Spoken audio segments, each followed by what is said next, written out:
Bismillah, elhamdülillah, ve salatu ve selamu ala Resulillah, amma ba'd. Esselamu aleyküm ve rahmetullah. Kardeşler, Ali soru bulmağıla. Neçik Allahu Teala bizim etkin duamıza nege Allahu Teala cevap vermeye, kabul etmeye Allahu Teala bizim duamızın dep soru şey tuğul kalmağıla. Yertene kardeşler bu hata soru. Hata bolup sorayız, olay soru vermeyi de yaramayı. Neye tügülese bir Allah'tan hayır bir ödülmeyi. Duası adamın kabul bolğanını bolmağanı. Onu bollum bolmadığımı bir Allah bile. Neye tügülese biz Allahu Teala kaçan kabul etkenini tügülese moş 10 günden, 100 günden, 1 yıldan alasan sen tilegen zaman Allahu Teala ete. Onu bir ödebilmeyi. Kitaplarda yazar kardeşler, dua var olayı. Kitaplarda dua kabul bolmaydı. Allahu Teala barda duanı kabul et degensin. Neçik ola deseniz onu 3 türlü tayfası bola kabul etmeyin. Birincisi kardeşler, Allahu Teala kabul ete. Ay sen bilmeyse kaçın veriymiş. 10 yıldan beri koyayım. Mesela bize dileyimsen 10 yıldan bol kalasa şu. Sağ için zarfatam, arzu zarfatamdan iş dileyimsen, dünyanın dileyimsen, başlan dileyimsen. Sağ için araysan 10 yıldan bol kala. Bilmeyse sen kaçın veriyorsun. Sen ehtiran aysa sen söyleyen zat çolayıp Allahu Teala kabul etmiş on beri. O bir yağı.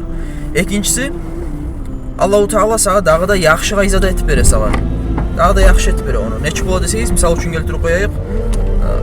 Bu iş yaxdan, akçaqdan geltirip koyuyoruz, ayrı anlaşılan kuydu. Ali misal üçün qarasaq, adam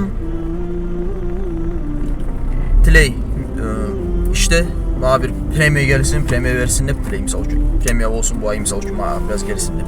Allahu Teala'dan zətti şu adam, Ali misal üçün çoğur buyurğan olan, şu avariya olup, misal üçün maşinə getib qalmağa, akça, maşin remont deyin, onu remont deyin ya da özünü operasiya etib, mesela başqalardan etmişsə, şolay misal üçün çoğur buyurğan bu.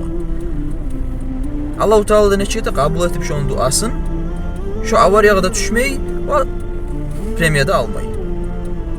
Olay kuyda olub ola. Bu hal bir misallağı, olay neçə türlü misallar olub ola. Allahu Teala sen tilegen zatdan nesə dağı da yaxşısın verir. Misal üçün hal dağı da adam tiley Allah beni işten tayir koymasın ne tileyim misal üçün. Qarayı bu volnat etdilər. Allah iş soyu koyma, mən iş soyu koyma deyirsən. Allah'a tileysən daha da işim olsun, bu işte mənə daha zarfatı qop olsun ne tileysən. Allah sən qaraysa səni volnat qoyur. Sonra az zaman getib başqa iş tabasan, dağı da qop zarfatdan işdə qoyursan. Birinci öyle şeydin ya neşik mənə yamım oldu, mənə biraz Allahu Teala sınav etdi mənə deyib öyle şeydin. Qaraysan Allahımıza dağı da sana yaxşı işni buyurğan mənə. Daha da yaxşı iş düşüyen qayz etkin bu Allahu Teala sana. O yerin bilmeye qalmansa sen ne getib bilir. O yerin sen bilmeyedin. Yaxşı qarasa biraz terönüləşib Allahu Teala qara dağı da yaxşı etkinsin. Duanı qabul etkince Allahu Teala. Daha da yaxşı yaxın bergen sana. Sen özünü bilmede bilmeyeyim onu. Sen öyleşmeye qalsan Allahu Teala yaxşı bileyinge, baxaq demek bileyinge Allahu Teala o sana daha da yaxşı güyünün etib bergen.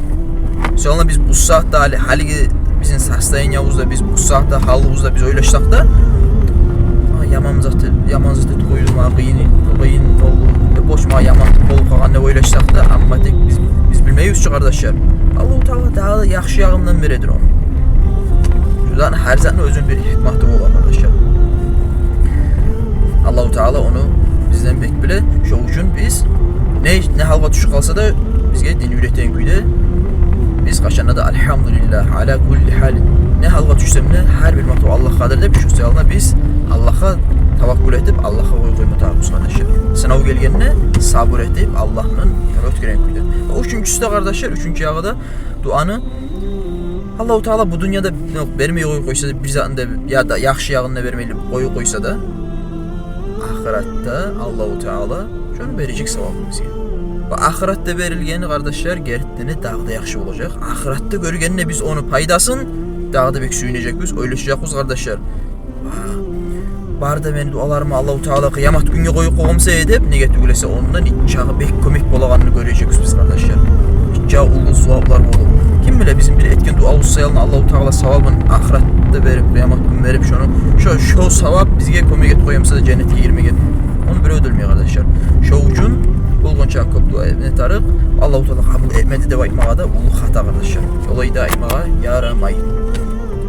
Bek hata oldu o hata kardeşler. Olayı aytmağa. Dua kabul olmadı. Allahu Teala da tileyiz kardeşler. Kömek bizim Müslüman kardeşlerimiz var. Dinli düşmanları Allahu Teala şolanı bizge ummağa kömek versin de. Gerçekten para qardaşlarımız. Müsəlman qardaşlar, duanı toxtamayıq, dağı da etəyik, olağan köməyimizin olsaq, başqa köməyimiz olsa, qolundan olsun, avuzundan olsun, ne yağından olsa da kömək et. Olağan zamanda şun barını qollayıq, duanı da unutmayıq. Esselamu aleyküm.